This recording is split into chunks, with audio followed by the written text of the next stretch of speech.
Any questions at the moment? Hello, my name is Ray Silva from South Texas Border Sports. Welcome back to the Rio Grande Valley. I know it's not the first time you guys come down here and compete internationally, but I just wanted to ask you, what's going to be that feeling like to try to qualify for the Olympic Games once again, and how do you manage the preparation for this first game against St. Kitts and Nevis?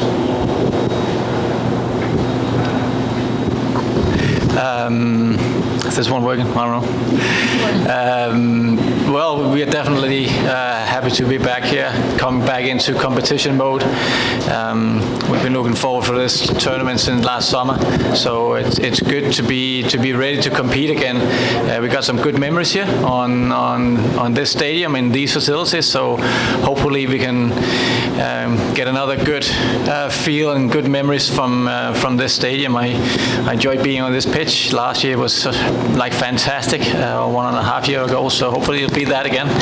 And well, like St. Kitts, looking forward to that match.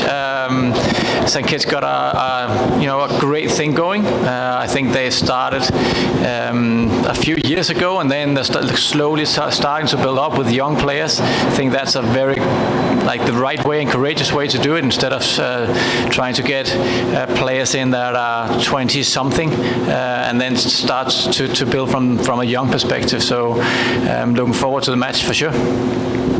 In the back. Kenneth, Neil Davidson from the Canadian Press. You talked after the World Cup in the end of the year that maybe your team suffered from the World Cup blues. You weren't too happy with some of the performances. Going into this camp and this tournament now, do you like what you see as the team starts a new Olympic journey? Yeah.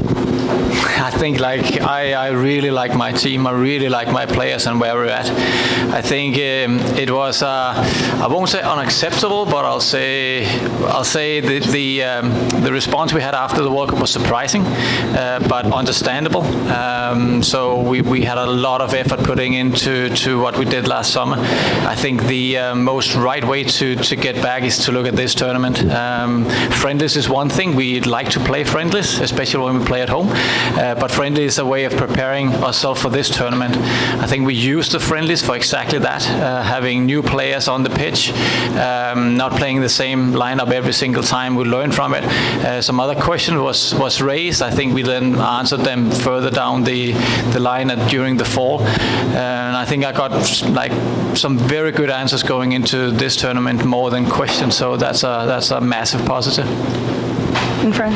Hi, Coach. Hi, Ashley. Raul Lopez from RG Sports. Ashley, your thoughts on how it's different for the players from last tournament that they play here for the World Cup and now trying to get a ticket for the Olympics? I think that we've been here before, qualifying for the World Cup, so there is some familiarity. Also, we have some more experience under our belt. And I think that's important for our team. That's key, building connections.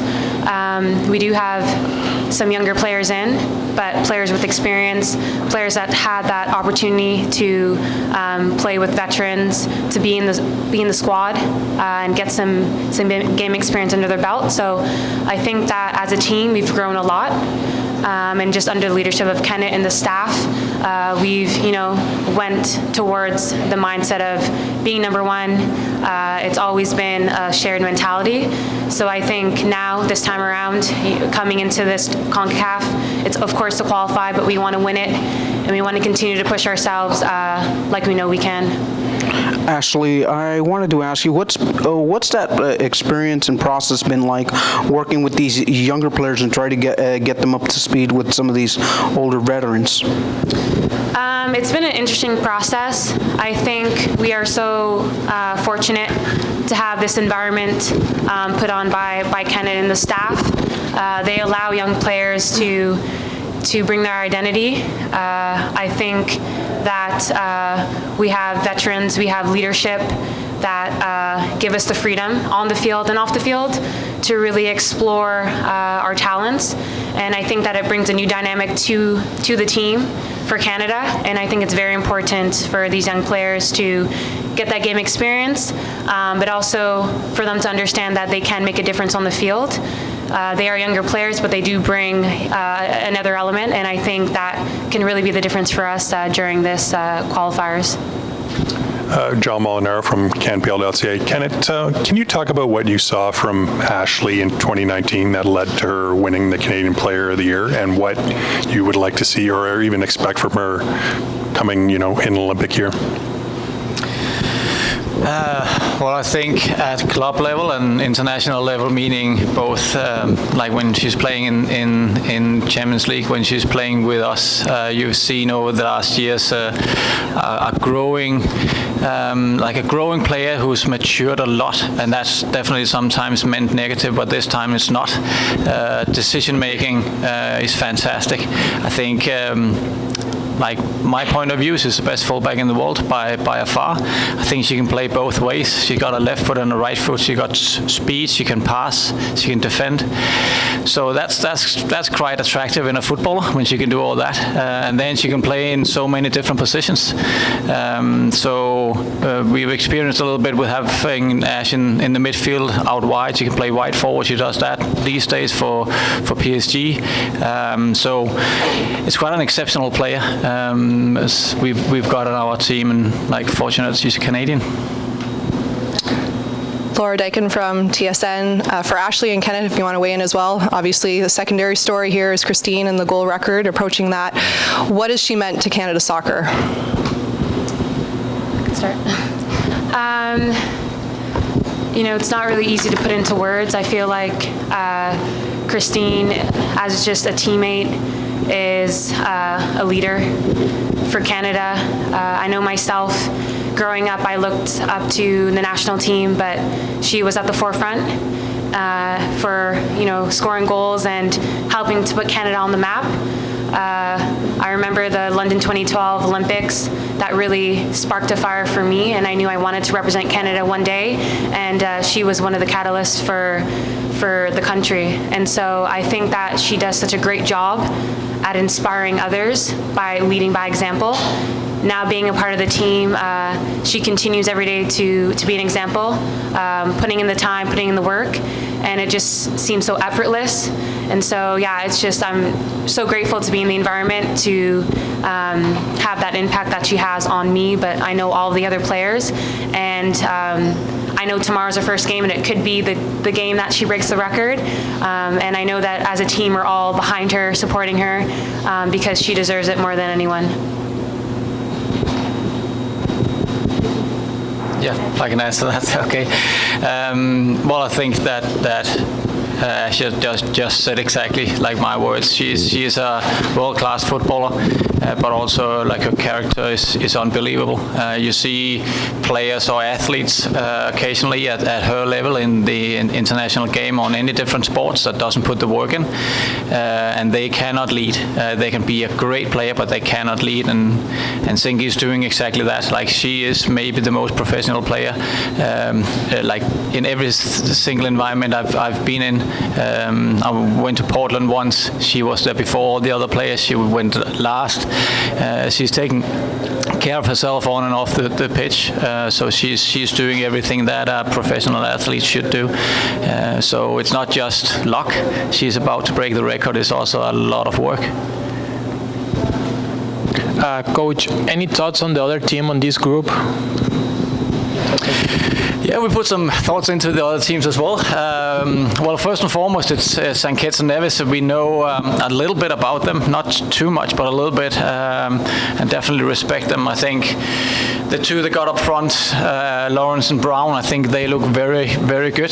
Together they got a good partnerships. The Ottingbergs, the sisters in the middle of the pitch as well, I think they can play. I know some of them got a Canadian background, which been checking a little bit in on that.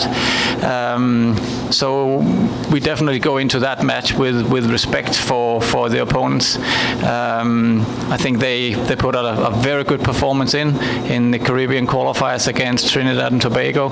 A well-deserved 4-1 victory they had there. And that's the first match. And then after that, Jamaica saw what they could do qualifying for the World Cup. I definitely think they've got to be a hard nut to crack. They grew through the World Cup.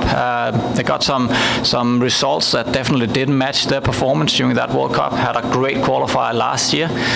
And Mexico is still progressing. The league they got there is definitely putting some of the young players, giving them a good positions to perform, and they'll be ready for this tournament. They try to put some pressure on themselves by playing like higher ranked teams, so they'll be ready for us, I know that, but we'll also be ready for them. Ashley, after Rio, the experience of being an Olympian for the first time and that whole atmosphere, when you come to a qualifying tournament to get back there, do the memories start to come back and give you whatever little extra motivation you might need for a tournament like this? For sure. I think it's extra special being back here for CONCACAF, but for an Olympics, I always do look back, talk with some of my teammates on that experience, and for myself, it was my first Olympics, so it would be a very different role for me going into this next one. I know my role right now on the field but off the field is really helping link the younger players with kind of it being maybe their first experience and bringing their qualities onto the game, but helping them build that confidence, because I know that I had once been in their shoes, and yeah, I just continue to push myself on this team, and I really hope to make an impact, of course, in my game, but especially to help elevate the team to get results, but hopefully qualifying and going to the next Olympics and getting a medal. Kenneth, you have a sports science crew helping you out, but do you have a kind of a roadmap at a tournament like this in terms of playing your players, what lineups you will use and when you will use so-and-so? Yes, it's definitely very detailed when we come into these tournaments. Who's coming in with what background? So we were lucky to have our European players released when we had them. We actually, they could be only 3 days before the match, the tournament started, which was very frustrating. But they came in a little bit earlier, so that was good. But they are like in season. We got players that haven't played a match of importance for 4 months, and then we got players also coming back from minor injuries as well. So it's totally different backgrounds that these players come from, so totally different individual approaches to it. And we know that like a single player cannot play 5 matches in 12 days. Luckily, I think we got quite some depth in this squad, and that's what's gonna make sure that we do go through. So it's very detailed planned, and then you cannot plan for it, right? Then someone gets a knock. So we're looking on like 5-6 different starting lineups during this tournament for every single stage, and you can plan how much you ever want, and then all of a sudden you have to change it. But we'll be adaptable.